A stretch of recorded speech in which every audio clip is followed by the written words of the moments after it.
संत Francis chapter 3 Bernard पर Francis का निर्दयी विचार, तत्पश्चात उसके प्रति विनम्र पश्चाताप।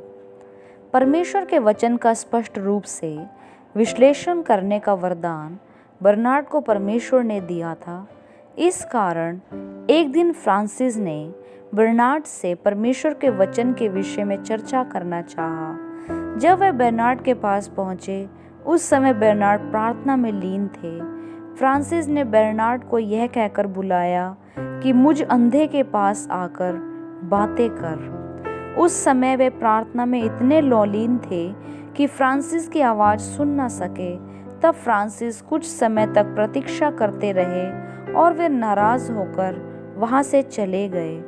कुछ दूर जाने के बाद वे एक एकांत जगह में घुटने टेककर प्रार्थना करने लगे कि हे प्रभु, मुझे बता कि बेर्नार्ड ने मुझे क्यों उत्तर नहीं दिया। परमेश्वर ने फ्रांसिस से कहा, हे अज्ञानी, तू इतना व्याकुल क्यों हुआ?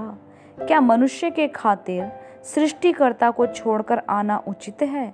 जब तू बेर्नार्ड को बुला रहा था, उस समय वह मुझसे बातें कर रहा था। इसी वजह से उसने तेरी आवाज़ नहीं सुनी। परमेश्वर की इन बातों को सुनकर फ्रांसिस को अपनी गलती का एहसास हुआ और अपने इस विचार के प्रति दुखित होकर दोबारा बेर्नार्ड के पास लौट कर आए। फ्रांसिस अत्यंत विनम्र होकर अपने अंदर उत्पन्न हुए गलत विचारों को बेर्नार्ड के सामने मान लिया और प्रभु ने जो उनसे बातें की उसे बताया। फ्रांसिस के दल में पवित्र आज्ञाकारिता का व्रत हुआ करता था। उनके संचालक की बातों को पूरी तरह मानना यह उनका निर्णय था। अब फ्रांसिस अपनी जल्दबाजी और बुद्धिहीनता के विषय बेर्नार्ड को आज्ञा दी कि वह उन्हें दंड दे। फ्रांसिस लेट गए और बेर्नार्ड को आज्ञा दी कि वह अपने पैर उनके गले और मुंह पर रखे और कहे कि हे अभागे और निकम्मे पुत्र, तुझ में इतना गर्व कहाँ से आया?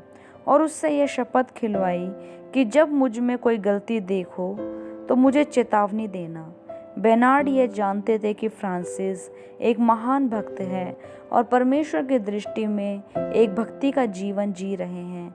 फ्रांसिस और बेर्नार्ड दोनों परमेश्वर के विषय चर्चा करते थे, परंतु इसके उपरांत जब सुधारने का वक्त आता था तब बेर्नार्ड चुपके से खिसक जाया करते थे, क्योंकि वे उनको सुधारने के लिए अपने आप को पूरी तरह से अयोग्य समझते थे।